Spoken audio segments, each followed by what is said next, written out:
नमस्कार, मैं हूं तनिष्का चौरसिया और आप देख रहे हैं एलआर न्यूज। चलिए जानते हैं कुछ खास खबरें। प्रभारी जी, सभी नेतागण, सभी मीडिया के साथी, मैं सबको हृदय की गहराई से धन्यवाद देता हूं कि आप लोग आए। थोड़ा विलंब हुआ क्योंकि लगातार मीटिंग चली, क्षमा आप सबसे प्रार्थी हूँ। मैं आदरणीय प्रभारी से निवेदन करूँगा कि आगे प्रेस को संबोधित करें। प्रेस मीडिया के सभी साथियों को मेरा नमस्कार। जैसा कि आप सब जानते हैं कि संगठन सृजन के इस कार्यक्रम की बैठकें सुबह 10 बजे से शुरू हुई और आज 15वीं बैठक अभी ख़त्म हुई। थोड़ा विलंब हुआ, उसके लिए क्षमा चाहता हूं। मंच पर मेरे साथ प्रदेश कांग्रेस कमेटी के अध्यक्ष आदरणीय अजय राय जी, साथ ही साथ हमारे विधानसभा के हमारे विपक्षी नेता आदरणीय मोना मिश्रा जी, सांसद आदरणीय के.एल. शर्मा जी, हमारे अखिल भारतीय कांग्रेस कमेटी के प्रभारी सचिव भाई राजेश तिवारी जी, भाई वीरेंद्र चौधरी जी, हमारे उपनेता, हमारे वरिष्ठ नेता और सेंट्रल इलेक्शन कमेटी के सदस्य आदरणीय पी.एल. पुनिया जी, हमारे मीडिया के चेयरमैन आदरणीय राय साहब और उपस्थित हमारे सभी साथीगण जो पिछले पूरे 7 दिनों से इस बैठक की तैयारी में रात दिन लगे हुए। साथियों, आज की ये विशेष प्रेस वार्ता आप लोगों के साथ भेंट, क्योंकि जैसा आपको बताया गया कि 6 तारीख से और कल 7 तारीख से सही प्रक्रिया संगठन सृजन की पूरे उत्तर प्रदेश में संगठन का पुनर्निर्माण 5 स्तरीय प्रदेश संगठन के निर्मित का कार्य गहन चर्चा, विमर्श और संवाद के साथ शुरू हुआ है।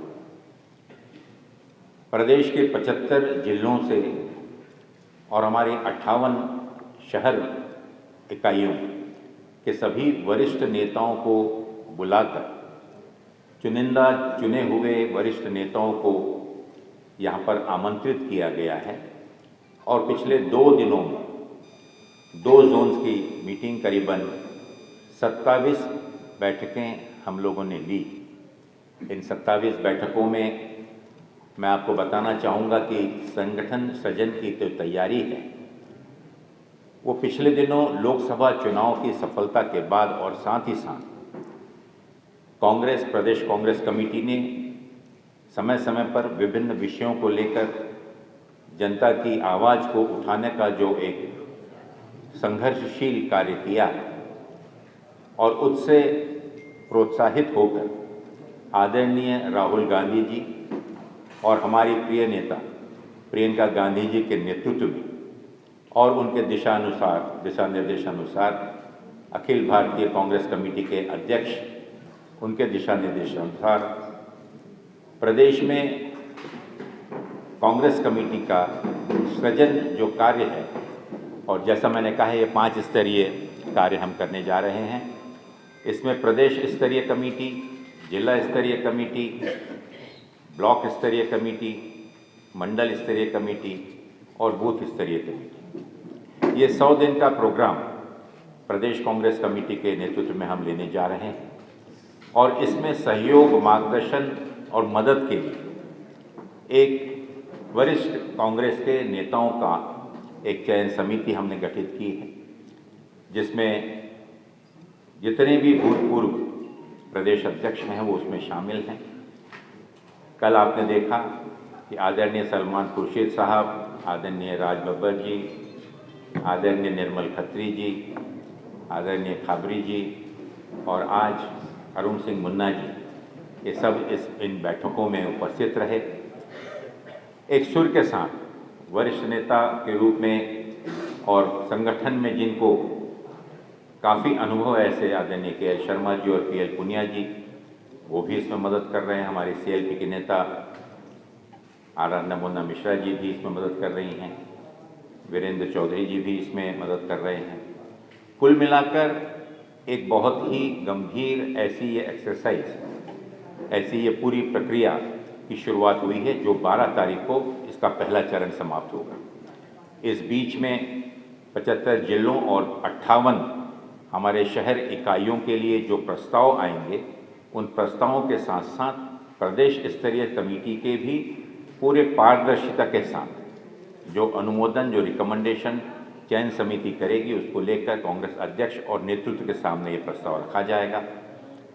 हम कि आने वाले 100 दिनों के अंदर कांग्रेस अपने संगठन की पूर्णता के साथ साथ हमारे जितनी भी फ्रंटल ऑर्गेनाइजेशंस हैं, अग्रिम संगठन हैं, डिपार्टमेंट्स और सेल्स हैं, इन सभी डिपार्टमेंट सेल्स की भी पुनर्रचना, इनका भी सृजन करते हुए एक आवाज़ में हर जिले में संगठन को इतनी मजबूती हम प्रदान कर सकें, क्योंकि आज हमारा लक्ष्य 2027 के विधानसभा चुनाव में कांग्रेस पूरी ताकत के साथ इस चुनाव में उतरकर वर्तमान सरकार को कैसे हम पदस्थ कर सकते हैं, अपदस्थ कर सकते हैं, ये हमारी कोशिश होगी।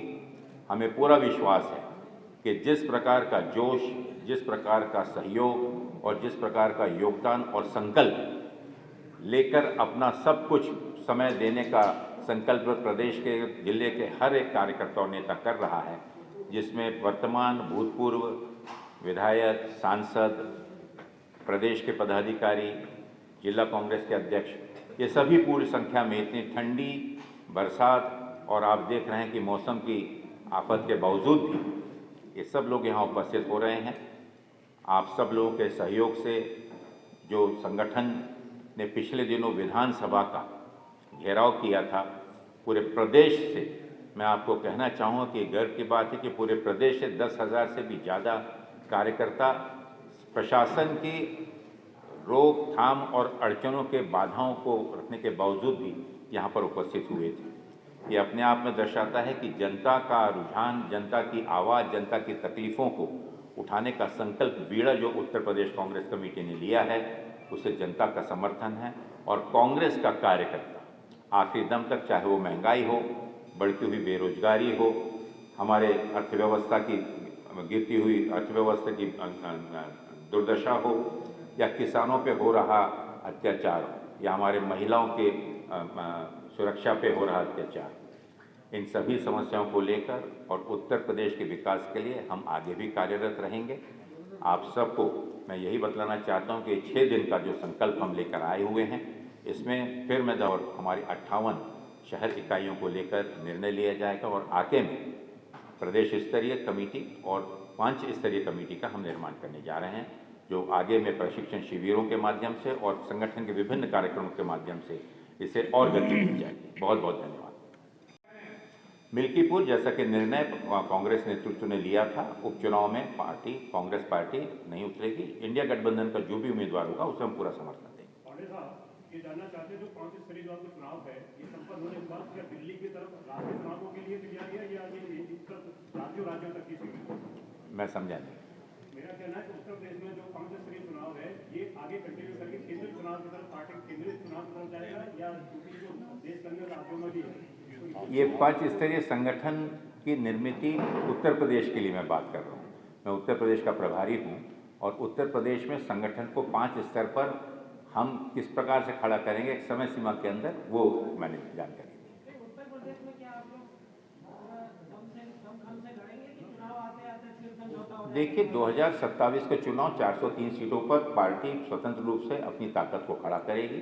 राजनीतिक परिस्थितियां जिस प्रकार से उत्पन्न होती हैं, जिस प्रकार से हम होते हैं, उस समय निर्णय लिया जाए। मेरा उसी पर थोड़ा सप्लीमेंट ये भी था, ये निर्मल पत्नी ने अपने पोस्ट पर लिखा भी है कि हमारा जो गठबंधन हो जाता है, ये सब हुआ है, ऐसा करके उनको लगता है कि हम तैयारी करते हैं और फिर गठबंधन कहीं और दिखाते हैं। देखिए, स्वाभाविक ये चुनावी रणनीति, आप सब समझते हैं कि चुनाव के दौरान जिस प्रकार की परिस्थितियां होती हैं, उस पर नेतृत्व का निर्णय लेता है।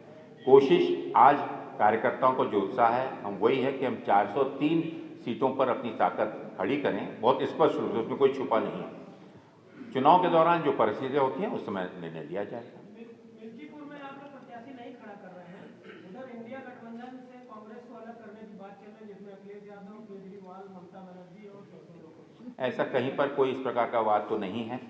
शायद आपको जानकारी होगी, इंडिया गठबंधन में मिल्कीपुर में जो प्रत्याशी होगा, जहां पर समाजवादी अगर खड़ा करती है तो हम पूरा समर्थन देंगे। क्या कोई कार्यक्रम भी लगेगा? क्या कांग्रेस पार्टी के कुछ नेता मिल्कीपुर भी जाएंगे?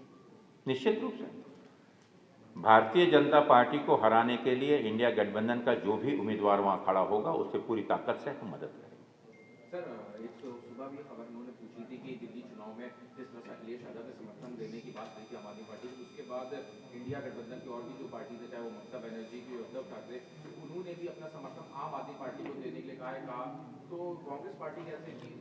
एक चीज मैं स्पष्ट करना चाहूँगा कि दिल्ली में कांग्रेस नेतृत्व ने स्वतंत्र रूप से अकेले चुनाव लड़ने का निर्णय किया है और उसमें ना ही हमने किसी का समर्थन मांगा है और ना ही उसमें किसी प्रकार का समझौता किया है। पिछले दिनों दिल्ली इकाई ने स्वतंत्र रूप से दिल्ली जोड़ो यात्रा के दौरान संगठन की गठन के साथ साथ पुनर्निर्मिति का कार्य जो किया है उसमें काफ़ी सफलता और जनता का बहुत समर्थन भी उसमें प्राप्त हुआ है। जिस प्रकार की सरकार के विरोध में एंटी इनकम्बेंसी का माहौल है और केंद्र सरकार की नीतियों के खिलाफ देश के युवा, अल्पसंख्यक और विशेष रूप से हमारे पिछड़े वर्ग के लोगों का उदासीनता है, वो आज कांग्रेस की तरफ और राहुल गांधी जी के नेतृत्व की तरफ बड़ी आशा और उम्मीद के साथ देख रहे हैं। और दिल्ली उससे छूटा नहीं है। दिल्ली में भी जो समर्थन और जो मदद हमें चाहिए है, इन सभी वर्गों का एक उम्मीद के रूप में कांग्रेस वो देख रहे हैं और कांग्रेस के नेतृत्व में दिल्ली में हम एक मजबूत सरकार बनाएंगे, इसका मुझे विश्वास है। ये बात कहाँ छुपी है? उनने कोई गलत नहीं कहा। जिस प्रकार से देश में एक जातीय धर्म उन्माद फैलाने का षड्यंत्र भारतीय जनता पार्टी बार बार कर रही है, ये अपनी विफलताओं से जनता का ध्यान हटाने के लिए देश में इस प्रकार के जातीय दंगे और जातीय उन्माद कोई फैलाने का काम नया नहीं है। और अगर अखिलेश जी ने वो कहा है तो वो बात तो पार्लियामेंट में भी और सड़कों पर भी पूरी जनता ने देखा है। पूरा प्रशासन किस प्रकार से किसके इशारों पर कार्य कर रहा था वो देखा है। तो मुझे लगता है कि इसमें जनता को जागृति की आवश्यकता है और जो सरकार का काम जनता को सहूलतें और जनता को विश्वास और सुरक्षा प्रदान करने का है, अगर वही सरकार और वही प्रशासन किसी विशेष समुदाय को टारगेट कर और समाज के अंदर में अगर धार्मिक या जातीय उन्माद फैलाने का कार्य करती है उनके कोई कृत्य से, तो ये अशोभनीय, ये बहुत ही निंदनीय है। बहुत बहुत धन्यवाद।